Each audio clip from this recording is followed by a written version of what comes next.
அடுத்து சால்ட். நம்ம திக்கன் பண்ணுறதுக்காக ஏதாவது ஒரு சால்ட்டை பயன்படுத்துவோம்.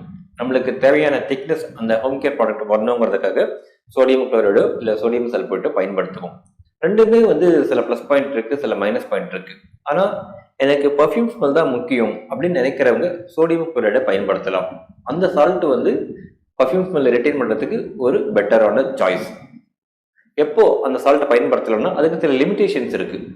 உங்களோட ஃபார்முலாவில் குறைஞ்ச அளவு சர்ஃபாக்டன்ஸ் பயன்படுத்தியிருந்தீங்கன்னா, ஒரு குறிப்பிட்ட சர்ஃபாக்டன்ஸ் SLES, AOS, CAPB இந்த மாதிரி சர்ஃபாக்டன்ஸுக்குள்ளே உங்கள் ஃபார்முலேஷன் இருந்ததுன்னா பர்ஃப்யூம் ஸ்மெல் ரிட்டைன் பண்ணணும்னு நினச்சோம்னா சோடியம் குளோரைடு ஒரு பெட்டரான சாய்ஸ் திக்கன் பண்ணுறதுக்கு. எப்போ நம்ம சோடியம் சல்பேட் யூஸ் பண்ணலான்னா, நம்ம ஃபார்முலேஷனில் எக்ஸ்ட்ரா மெட்டீரியல்ஸ் நம்ம பயன்படுத்துகிறோம். அதாவது வேறு பில்டர்ஸ் பயன்படுத்துகிறோம், இல்லை பாலிமர்ஸை பயன்படுத்துகிறோம், இல்லை என்சைம்ஸ் பயன்படுத்துகிறோம். அந்த மாதிரி பட்சத்தில் காம்பட்டபிலிட்டி இஷ்யூஸ் இருக்குது. சோடியம் சல்பேட் ஒரு பெட்டரான சாய்ஸ்.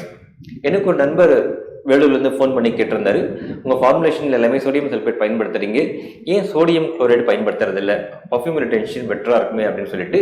ஸோ இதுதான் பாயிண்ட், காம்பட்டபிலிட்டி இஷ்யூஸ். நம்ம பயன்படுத்துகிற நிறைய மெட்டீரியல்ஸுக்கு சோடியம் குளோரைடோட சோடியம் சல்பேட் பெட்டரான மெட்டீரியல். பட் ரெண்டுமே கரெக்டாக அப்ரோச் பண்ணணும். சோடியம் குளோரைட்லேயும் பர்ஃப்யூம் ஸ்மெல் இருக்கும், சோடியம் சல்பேட்லேயும் பர்ஃப்யூம் ஸ்மெல் இருக்கும்.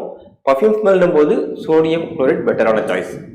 அதே மாதிரி காம்பட்டபிலிட்டி இஷ்யூஸ், அதாவது லேயர் செப்பரேஷன், பேஸ் செப்பரேஷன் நடந்துடும். சோடியம் குளோரைட்லேயும் நடக்கும், சோடியம் சல்பேட்லேயும் நடக்கும். பட் பெட்டரான சாய்ஸ் அப்படின்னா சோடியம் சல்பேட். டக்குன்னு லேயர் செப்பரேஷன் நடக்காது. ஆனால் சோடியம் குளோரைடில் ஒரு 3 மாதம் பொறுத்தோ இல்லை 6 மாதம் பொறுத்தோ டக்குன்னு லேயர் செப்பரேஷனோ பேஸ் செப்பரேஷனோ நடக்கும்.